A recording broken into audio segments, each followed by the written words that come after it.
A European Defense Agency conference was held this week wherein Charles Michel, the president of the European Council, proposed a new cyber force with offensive capabilities to fortify the European continent. The details with Ruth Hamilton. President of the European Commission Ursula von der Leyen was joined by the bloc's foreign policy chief Joseph Borrell and EU Council President Charles Michel at the European Defense Agency conference in Brussels recently. During his address, Michel urged members of Europe's defense community to fortify the continent to project strength and protection. We must fortify our European continent. We must project strength and protection.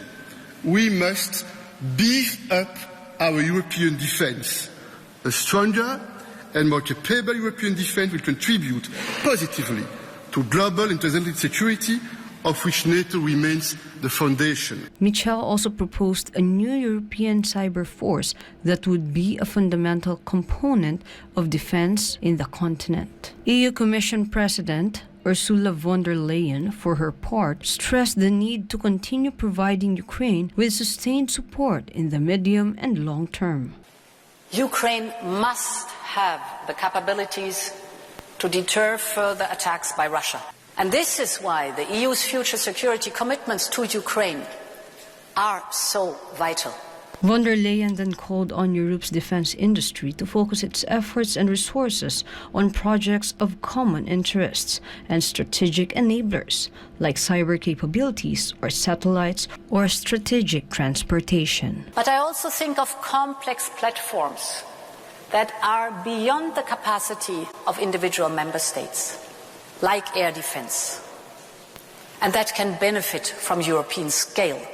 Later, Borrell took to the podium where he claimed an important part of Europe's defensive output is being exported to third countries and urged military arms suppliers to send more munitions to Ukraine. And maybe today is much more urgent to provide this production to Ukraine, because some of the clients of our defense industry, good for them, they will not need this ammunition for tomorrow. They will stock it. So maybe they can stock less and provide more to Ukraine. It is the same fight.